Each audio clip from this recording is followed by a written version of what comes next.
Assalamualaikum warahmatullahi wabarakatuh. Perkenalkan, nama saya Yogi Wahidin Saputra, CPNS Jafung PBJ dari unit BP2JK wilayah Kepulauan Riau yang sekarang sedang diperbantukan di Satuan Kerja Pelaksanaan Prasarana Strategis Kepulauan Riau. Di sini saya akan mempresentasikan judul rencana aktualisasi saya, yaitu pembuatan sistem monitoring dan database dokumen pengajuan izin mulai pekerjaan (request of work) sebagai usulan fitur aplikasi Sikompak.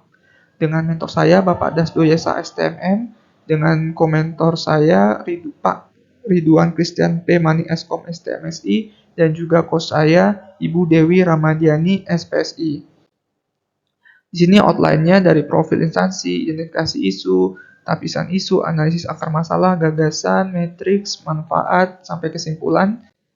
Lalu profil seperti pada umumnya visi misi Kementerian PU dengan visi terwujudnya penyelenggaraan infrastruktur pekerjaan PU yang andal dan berkelanjutan dalam rangka menggapai Indonesia maju menuju Indonesia emas.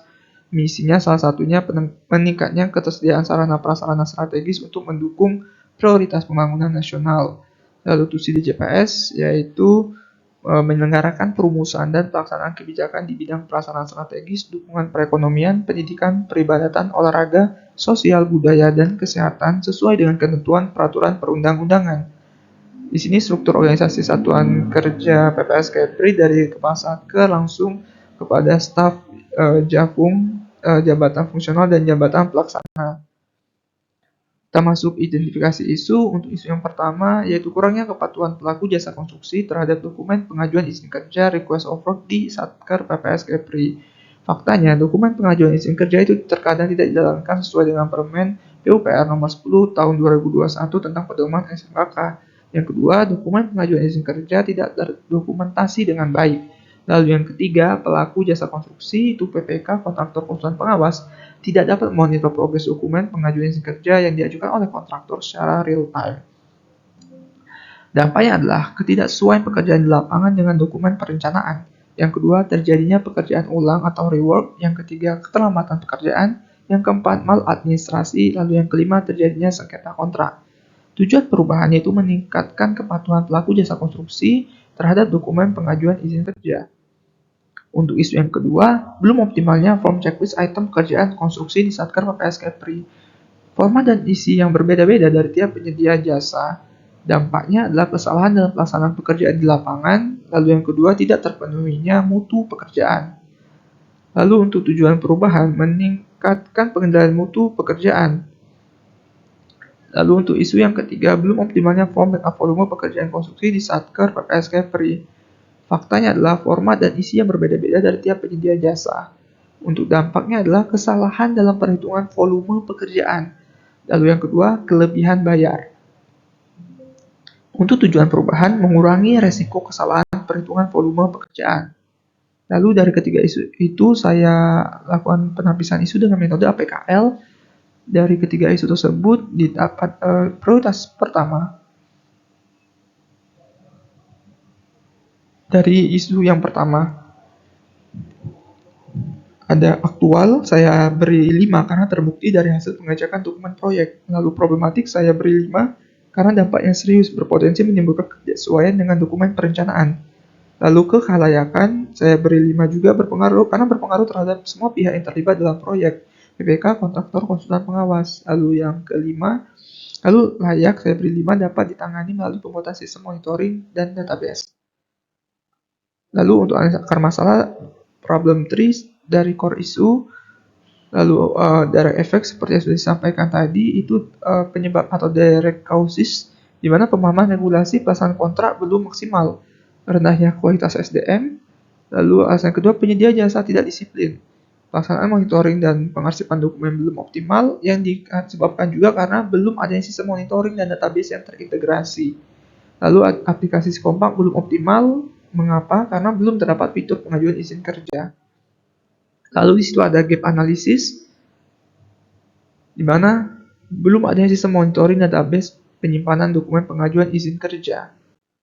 Untuk gagasan atau solusi kreatifnya adalah jangka pendek, penggunaan OneDrive. Dokumen pengajuan izin kerja diunggah pada folder yang sudah dikelompokkan sehingga menjadi database. Tiap tahapan pengajuan izin kerja dilakukan pencatatan tanggal oleh masing-masing pihak terkait pada form monitoring Excel for the web, sehingga semua pihak dapat memonitor secara real-time. Untuk jangka panjangnya, pengajuan izin bulan pekerjaan bisa menjadi usulan fitur baru pada aplikasi Sikompak. Untuk tahapan kegiatan sendiri, dimulai dari persiapan kegiatan, ada penyusunan awal kenapa isu ini perlu diangkat, konsultasi mengenai isu bersama Kasatker PSKPRI sebagai komentor dan Kepala Balai sebagai mentor, lalu penyusunan paparan, identifikasi isu dan usulan. Lalu yang tahap kedua, studi literatur, tahapannya mengumpulkan peraturan terkait pekerjaan konstruksi dan juknis aplikasi Kompak. Lalu mempelajari isi dokumen pengajuan izin kerja, mempelajari bagian alirnya, dan juga mempelajari juknis aplikasi Sikompak itu sendiri. Tahap yang ketiga, pembuatan tabel, monitoring, dan folder database, serta petunjuk pengisian. Langkah-langkah yang dilakukan, login pada OneDrive dengan menggunakan akun Microsoft 365, lalu pembuatan tabel, monitoring, dan folder database, lalu saya konsultasikan dengan komentor, dan lalu direncanakan akan berkonsultasi dengan komentor dan mentor terkait isi tabelnya, lalu dilanjutkan pembuatan petunjuk, pengisian tabel monitoring, dan folder database. Lalu tahap yang terakhir, pengisian tabel monitoring serta folder database. Mengakses link monitoring dokumen pengajuan izin mulai pekerjaan berdasarkan petunjuk yang sudah dibuat. Lalu sosialisasi tata cara pengisian tabel. Lalu selanjutnya pelaksanaan uji coba. Dan yang terakhir pelaksanaan monitoring dari hasil pengisian tabel monitoring itu sendiri. Untuk penerapan nilai ASN pada tiap tahapan kegiatan, itu dari persiapan kegiatan mengandung 7 nilai dasar ASN. Lalu studi literatur hanya ada 5 nilai dasar ASN. Lalu pembuatan tabel monitoring dan folder database itu ada 5 juga. Untuk akuntabel, harmonis, loyal, adaptif, kolaboratif. Lalu yang keempat, pengisian tabel monitoring serta folder database itu ada mengandung ketujuh nilai dasar ASN, sehingga total semuanya 24 nilai. Untuk timeline kegiatannya sendiri, dari 29 September sampai 7 November sama 1 bulan. Minggu pertama untuk persiapan, di minggu kedua untuk studi literatur, di minggu ketiga pembuatan tabel monitoring, dan minggu selanjutnya untuk pengisian tabel monitoring serta folder database. Manfaat, potensi hambatan, dan pihak yang terlibat. Untuk manfaatnya sendiri, pelaku jasa konstruksi memiliki pemahaman yang baik terkait alur proses dokumen. Tersedianya sistem monitoring sehingga progres dokumen dapat dipantau secara real time. Selanjutnya, menghindari terjadi kesalahan pekerjaan di lapangan, lalu menghindari kehilangan dokumen saat proses audit internal ataupun eksternal. Lalu pihak yang terlibat adalah Bapak Kompu Wilayah 7 Banjarmasin sebagai coach, Kepala Balai BP2JK sebagai mentor, Kepala Satker PSKPRI sebagai komentor, lalu pelaku jasa konstruksi yang terdiri dari PPK, kontraktor, dan konsultan pengawas sebagai penerima manfaat, lalu juga ASN Satker PSKPRI sebagai pendukung dan penerima manfaat. Potensi hambatan sendiri yaitu terkait pemahaman digital yang belum merata dan juga sarana dan akses internet yang diperlukan untuk mengakses monitoring ini. Kesimpulannya adalah penyusunan rancangan aktualisasi ini saya arahkan untuk meningkatkan kepatuhan pelaku jasa konstruksi terhadap dokumen pengajuan izin kerja request of work sesuai Permen PUPR nomor 10 tahun 2021 tentang SMKK. Dengan tingginya tingkat pemahaman prosedur, kelengkapan dokumen yang terjamin, serta dukungan sistem monitoring dan database yang terintegrasi, diharapkan pelaksanaan pekerjaan konstruksi dapat berjalan lebih tertib, tepat mutu, tepat waktu, dan tepat sasaran.